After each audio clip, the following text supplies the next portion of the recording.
তোমরা কে কোথায় আছো গো? শীঘ্রই এদিকে আসো। কে যেন আমার স্বামীর লাশটা এই আম গাছের সাথে ঝুলিয়ে রেখেছে। ও সবজি নিবে গো, সবজি, টাটকা টাটকা মজার মজার সবজি। দাদারা দিদিরা টাটকা সবজি খেতে চাইলে শীঘ্রই চলে আসুন। ও বাঘিনী মামি, কোথায় আছো? তোমার জন্য টাটকা টাটকা সবজি নিয়ে এসেছি, শীঘ্রই বেরিয়ে আসো। হ্যাঁ হ্যাঁ, এ কি? এখানেও তো দেখি একটা লাশ চলে আছে। ও বাঘিনী মামি, শীঘ্রই বেরিয়ে আসো।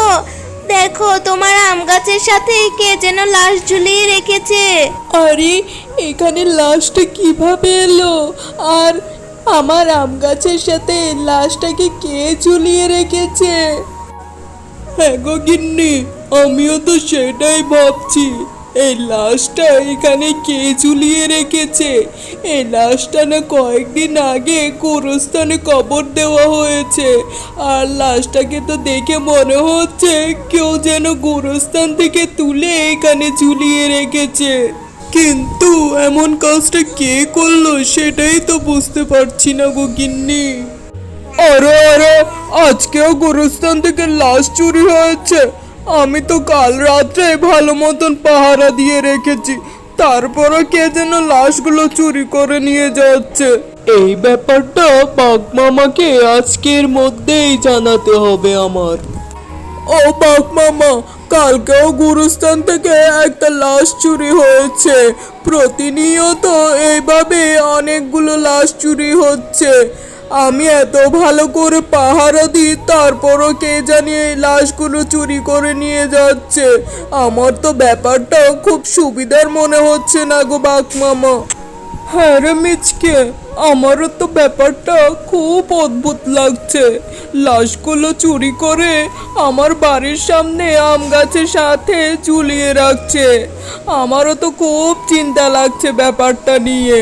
মিচকে রে, তোর আরো ভালো করে পাহারা দিতে হবে। হ্যাঁ বাঘ মামা, আমি তো অনেক ভালো করে পাহারা দিই। সারা রাত না ঘুমিয়ে কত কষ্ট করে পাহারা দিই, তারপরও আমার চোখকে ফাঁকি দিয়ে কে যেন লাশগুলো চুরি করে নিয়ে যাচ্ছে।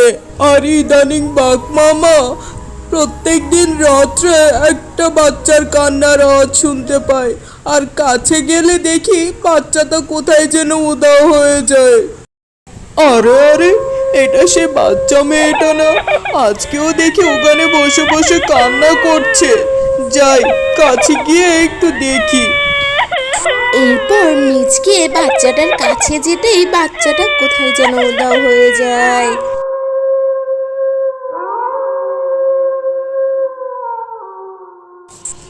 ও মা, সে কি?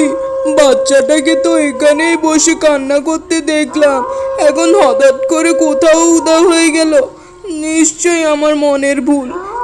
আমার ইদানিং কি যে হচ্ছে না, কি সব আবুল টাবুল যে শুনতে পাই, আল্লাহই জানে।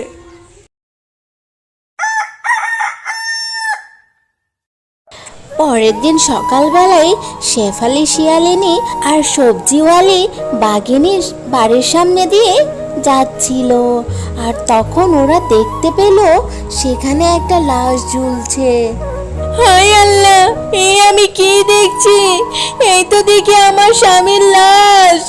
গত এক সপ্তাহ আগে আমার স্বামীকে তো কবরস্থানে দাফন করা হয়েছে, তাইলে ওর লাশটা কে উঠিয়ে এখানে ঝুলিয়ে রেখেছে। তোমরা কে কোথায় আছো? দেখো, দেখে যাও। ঠিক তখনই ওখানে গোরস্থানের পাহারাদার এসে হাজির হলো।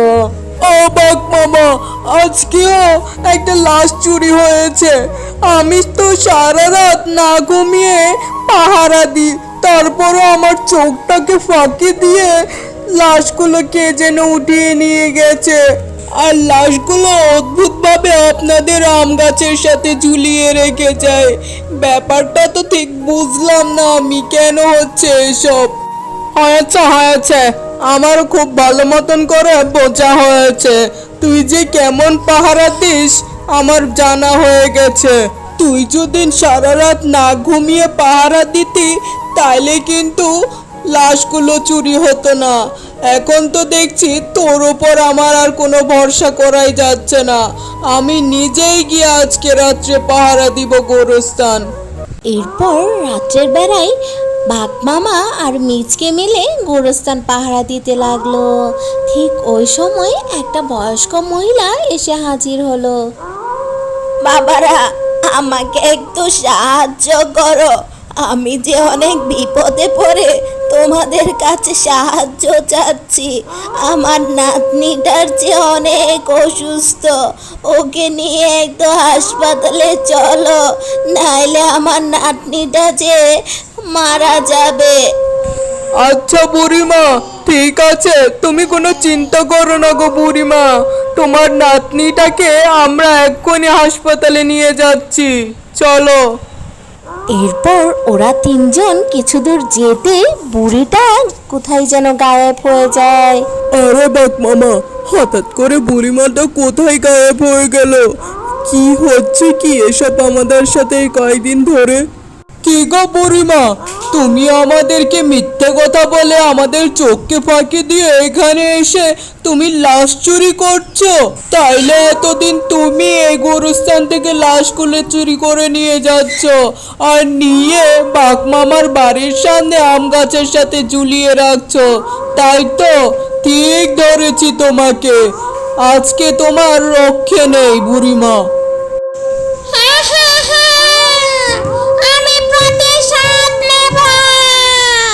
প্রতিশোধের আগুনে জ্বলছি আমি। আমি কাউকে ছাড়বো না, সবাইকে মেরে ফেলবো।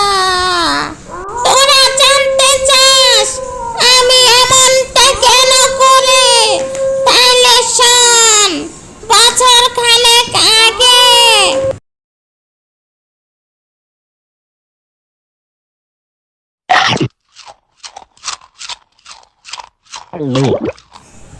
এই চিতলকের বাচ্চা, এই তোর কত বড় সাহস!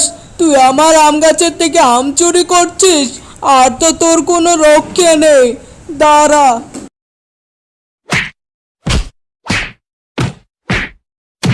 বাঘিনী কাকি, আমাকে ছেড়ে দাও, আমার যে খুব লাগছে। আমাকে ছেড়ে দাও বাঘিনী কাকি। এরপর বাঘিনী বাচ্চাটাকে নির্মমভাবে পিটিয়ে ওখানেই মেরে ফেলে। আরে বাচ্চাটা তো মরেই গেল। এখন যে করে হোক বাচ্চার লাশটাকে কোথাও লুকিয়ে দাফন করে দিতে হবে, নাইলে তো গ্রামবাসী জানতে পারলে অনেক ঝামেলা হবে। আমার নাতনিটা যে কোন সকালবেলায় বেরিয়েছে ঘর থেকে, এখনো তো ফিরল না। আর আজকে ওর জন্য মনটাও কেমন কেমন করছে। যাই দেখে আসি, আবার কোনো বিপদ হলো নাকি।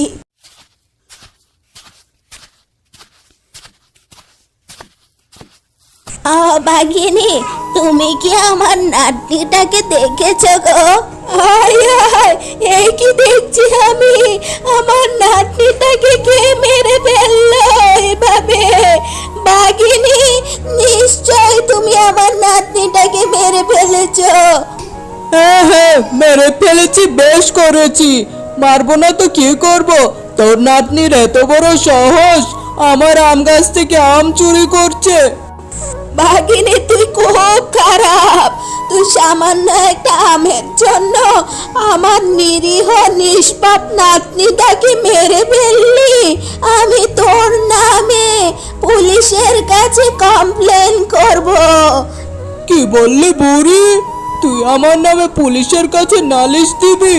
দাঁড়া। এরপর বাঘিনী বুড়ির দিকে একটা ইট ছুঁড়ে মারে, আর এই ইটটা বুড়ির মাথায় গিয়ে লাগে। বুড়ি মাথায় আঘাত পেয়ে রক্তাক্ত হয়ে ওখানে মারা যায়। আরে আরে, বুড়িটাও তো মারা গেল। এক কাজ করি, বুড়ি আর তার নাতনির লাশটাকে এই আম গাছের নিচে লুকিয়ে রেখে দিই।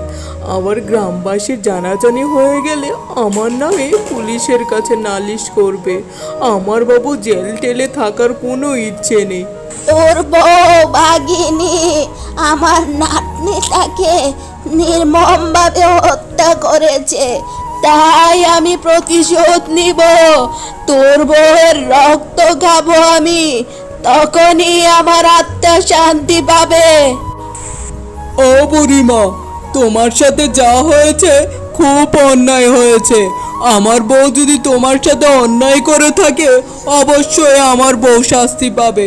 তুমি কালকেই আসবে আমার বাড়িতে, আর আমি আমার বউয়ের শাস্তির ব্যবস্থা করব।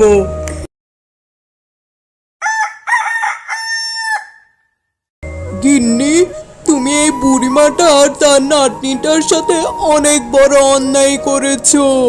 তাই তো এই বুড়িমাটা প্রতিশোধ নিবে বলে কবরস্থান থেকে লাশগুলো তুলে আমাদের আম গাছের সাথে ঝুলিয়ে রেখেছে। হ্যাঁ হ্যাঁ হ্যাঁ, তোর বউকে আমার হাতে তুলে দে, আমি ওকে শাস্তি দিব। ভাগিনী, আজ তোর রক্ষে নেই, আজ আমি তোকে মেরে ফেলবো, তোর রক্ত চুষে খাবো আমি। এই নে, আমি তোকে আগুনে পুড়ে মারলাম। ও বুড়িমা, আমাকে ক্ষমা করে দাও, আমি অনুতপ্ত। আমি জানি আমি তোমাদের সাথে অনেক বড় অন্যায় করেছি। আমাকে ক্ষমা করে দাও বুড়িমা। আমি তোমাদের সাথে যা করেছি খুব অন্যায় করেছি। তুমি আমাকে ক্ষমা করে দাও বুড়িমা, ক্ষমা করো।